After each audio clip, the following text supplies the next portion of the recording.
Hi, I have something very important I want to talk about, and that is the early 90s animated television program, James Bond Jr. Bond.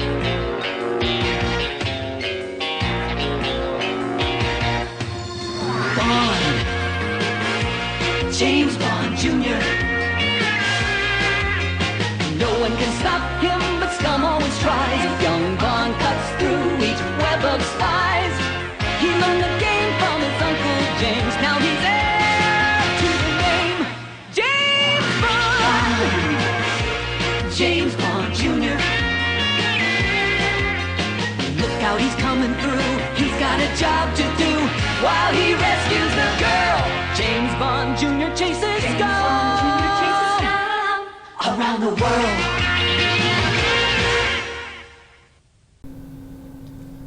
Now you might think that everything that needs to be said about James Bond Jr. has already been said many times over, and you could be right. But what if you're wrong? See, like many people of my generation, I like to come home after a hard day at the office, kick off my shoes, open up a bottle of vino, sit back, put on an episode of James Bond Jr.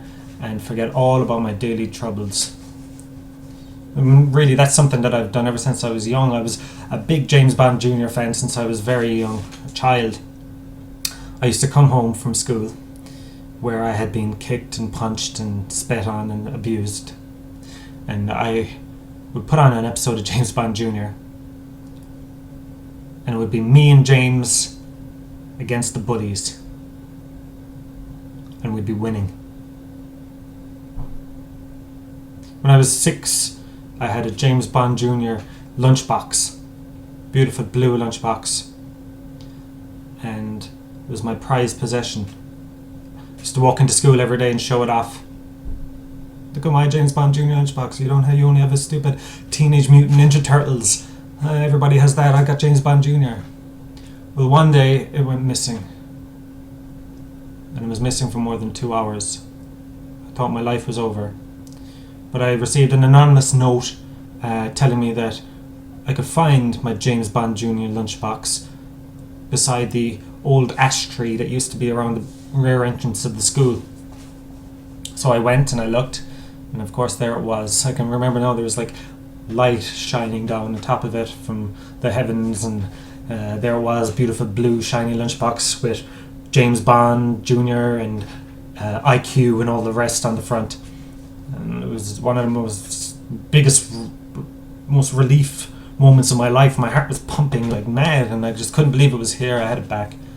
But when I opened it, I discovered that my Tuck crackers had been removed and had been replaced by a human shit, adult size. But I loved James Bond Jr. so much that I didn't throw away the lunchbox. I just washed it out thoroughly, and I kept on using it. There was no way I was giving that baby up. Recently, while I was perusing my memory box, I came upon a something I've written at the age of 12. I'd forgotten about it actually. It was a poem that I'd written called James Bond Jr. and I have it here. So I'll read it for you. James Bond Jr. by Shane. James Bond Jr. is a teenage spy. James Bond Jr., oh, what a guy. James Bond Jr. never told a lie. James Bond Jr., when will you be mine? Now, that just goes to show how much I felt for James Bond Jr. and his program, and all the guys, IQ, and all the rest of them in the school. I loved it. It was my escape. I had a nervous breakdown in my mid-20s. I think it was when I realised that I was going to die someday. You know, you grow up as a child, baby, a child, an adolescent, teenager, And you never really stop to think, this is all going to end soon. My time on earth here is finite. And when that realization hits you, it can be a very hard cross to bear. I won't go into the miserable details, but let's just say it was a very, very bad time for me. Very bad time. I went to a therapist eventually, and I told her that how I hadn't enjoyed myself for a very long time. And she asked me, what did you do as a child to enjoy yourself? What brought you ecstasy and joy as a child? And of course, I answered, James Bond Jr. James Bond Jr. So my therapist prescribed me all 65 episodes of James Bond Jr. One to be taken daily after lunch. And of course, she prescribed me many other different types of medication to be taken much more frequently. But I think her idea was that if I could get back into James Bond Jr., I could revert to a happier time in my life, and I could restart from there. I could restart from that childlike, joyful state, and skip all the bad things. Skip the whippings, the drugs, the selling of my body, and just go straight on to the good times. And I have to tell you that it worked. It really worked. I was out there living my life. Me and James Bond Jr. taking on the world. And we were winning.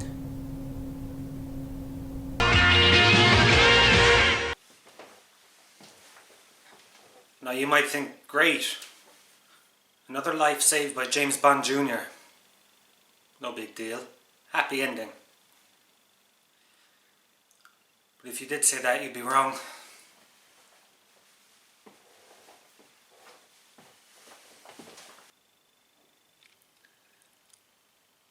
After I had started to feel better and felt comfortable, I thought, hey, I don't need these pills. I don't need these medication.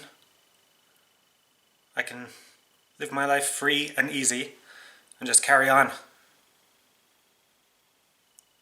How wrong I was. The bad thoughts had started to return. So I lay down on this very couch for, it must have been 4 or 5 weeks solid. And I watched James Bond Jr. on a loop.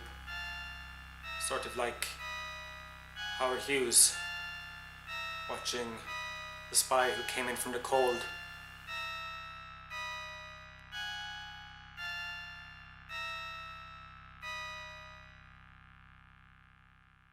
I lay on the couch hour after hour, day after day, week after week. I watched while James Bond attended Warfield Academy with his friends IQ and Gordo later,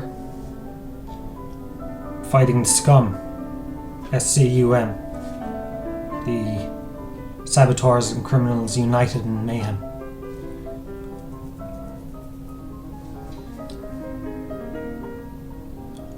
And I watched James Bond Jr. say, the name is Bond, James Bond, Jr. hundreds of times. The thing that I liked about it was that he beat the bad guys. Always. But I have to say, about midway through my run of watching it, something started to not sit quite so right with me. What was it, I asked myself? I genuinely did not know for a very long time. And then it hit me. James Bond Jr.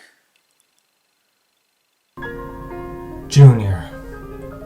James Bond Jr. Did James Bond have a son? But James Bond's his uncle. You know my uncle, my uncle, my uncle, my uncle, my uncle, my uncle. He learned the game from his Uncle James, Uncle James, Uncle James, Uncle James. He was James Bond's nephew. That's odd, isn't it? I thought. I never heard of a nephew being called Junior after the uncle before. Maybe it's some weird English thing. So I looked it up. I looked it up with the good people of emilypost.com. They said, and I quote, "A man with the same name as his father uses Junior after his name as long as his father is alive. His father may use the suffix senior. The son may either drop the suffix after his father's death, or if he prefers, retain it so that he won't be confused with his late father. When a man is named after his father, who is a junior, he is called the third. Once written, either the numeric third or the Roman numeral 3i's, but now the latter is used almost exclusively." And here's the important bit. A man named after his grandfather or his uncle uses the suffix "to", the second. Hold on a minute. So you're telling me James Bond Jr. is not the son of James Bond, and isn't named after him either, yet has the name James Bond Jr. Okay, maybe James Bond's parents, father Andrew Bond, or his mother Monique Delacroix Bond, banged their heads or something and named James Bond and his brother James Bond. Two James Bonds. And then James Bond, the brother, had a son who he also called James Bond. Can you see how ridiculous this is? He also called him James Bond, and he became James Bond Jr., who then became a fucking spy and went to college just like his uncle James Bond. No. Something's not right here. So I looked and I researched and I researched. And that's when it finally came to me. The smoking gun.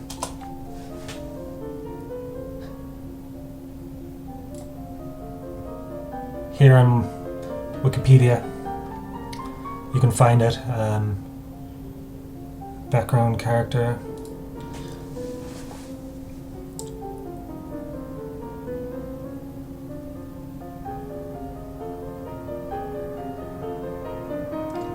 The young James Bond spends much of his early life abroad, becoming multilingual in German and French because of his father's work as a Vickers Armaments Company representative. Bond is orphaned at the age of 11 when his parents are killed at a mountain climbing accident. He was orphaned at the age of 11. He didn't have a sister or a brother. Now, if you follow my logic here, you will see that not only did James Bond not have a sister or not have a brother, but he could not have had a nephew. James Bond Jr. was a fraud. James Bond Jr. is a fraud. And it even hurts me now to say it. The character that I had related to my whole life was not who he says he was. He couldn't have been. It was an impossibility.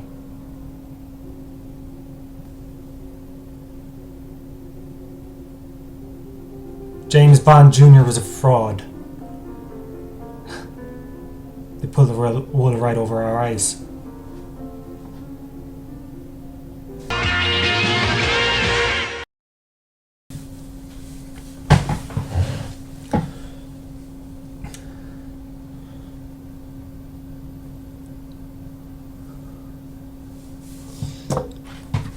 Let me tell you, folks, things don't end there.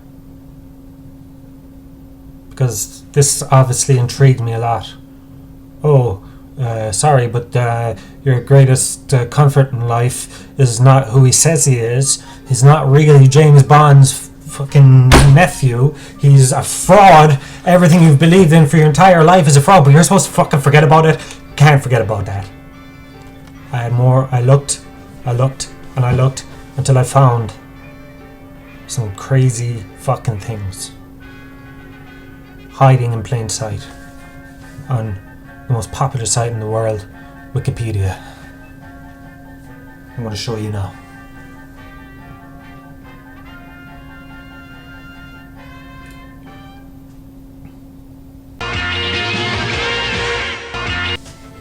Here's where I started to notice some interesting things.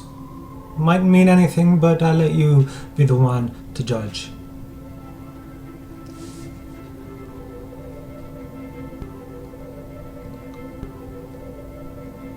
I started looking through the names of people involved with the production of James Bond Jr.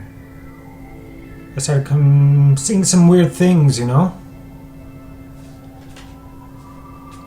You look down through the names: Corey Burton, Jeff Bennett, Julian Holloway, Mona Marshall, Michael Stokes-Mitchell, Brian Stokes-Mitchell, Jan Rabson, Well, sorry Susan about Silo, that, Simon old chap. Templeman, Eddie Barth, Cheryl Bernstein, Susan Blue, Susan Boyd, and so on and so forth. Hamilton Camp, Jennifer Darling, Mary Devon, Jane Downs, Paul Elding, Jenny Elias, Leah Floodland, Pat Fraley, Linda Gary, Ellen Girlstill, Ed Gilbert, Rebecca Gilchrist, Michael Goff, Gailey Hedman, Vicky Judiths, Matt K. Miller, Pat Music, Alan Oppenheimer, Samantha Paris, Tony Pope, Robert Ridgely, Maggie Roswell, Kathy Susie, B.J. Ward, Jill Wayne.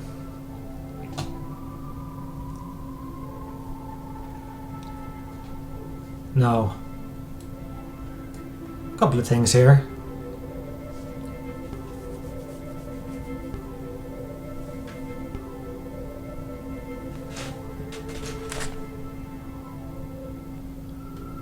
I think there were people here trying to send out the message. People that were working on the inside of the production of James Bond Jr. knew there was something going on, so they started to give clues. Much like the Beatles did when Paul McCartney supposedly died in a bike crash in May 1966 and was replaced by a guy called William, who then was Billy Shears in Sgt. Pepper's Lonely Hearts Club Band, released June 1967. Concept album. Anyway, beside the point.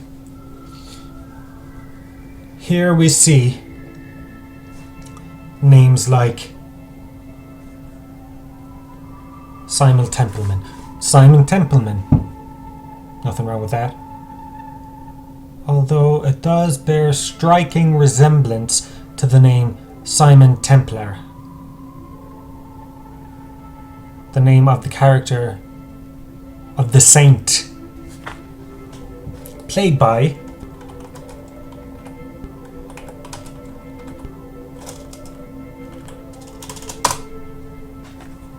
none other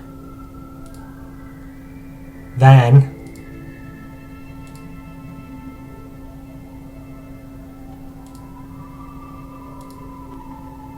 Roger Moore. Roger Moore, the second best James Bond,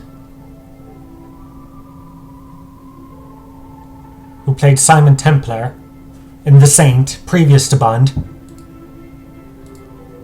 And then in James Bond Jr., who isn't even a real James Bond because his uncle, he doesn't have an uncle, because his uncle doesn't have a nephew, because his uncle didn't have a brother or a sister. And you can't be junior after a nephew, you're the second. James Bond Jr., or Simon Templeman,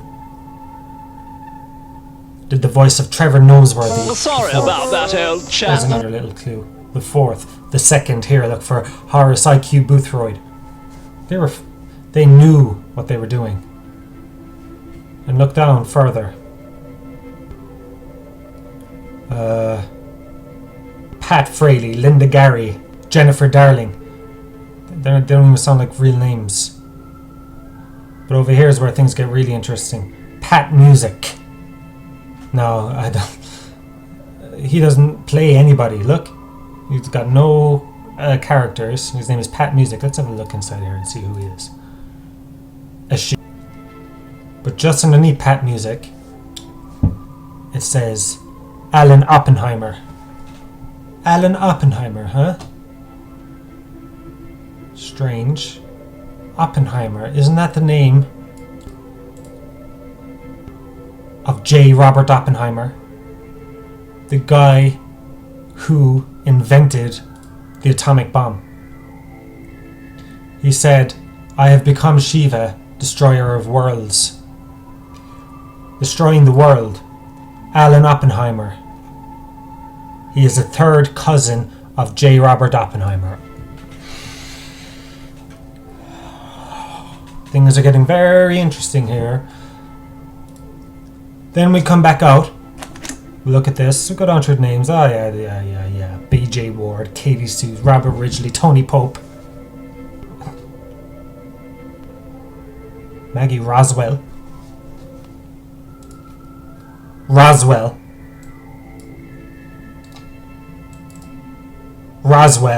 UFO incident. 1947. 1947.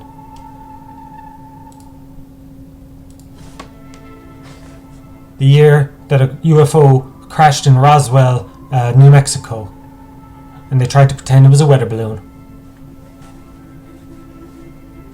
Now, I'm not saying that these incidents are connected. Roswell, the Saint, and J. Robert Oppenheimer, Destroyer of Worlds. I'm saying these are hints for us to decipher that James Bond Jr. is a fraud and is pointing to something bigger than us. What's it pointing to? Why would they even do this?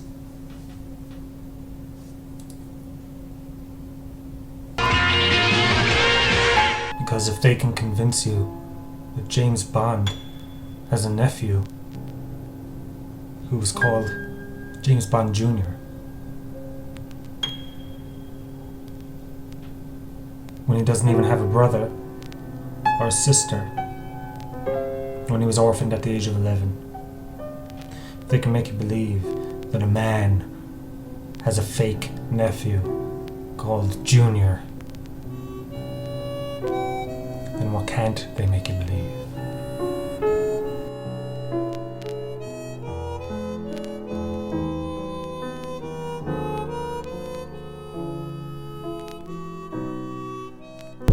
Now I am become death, the destroyer of worlds.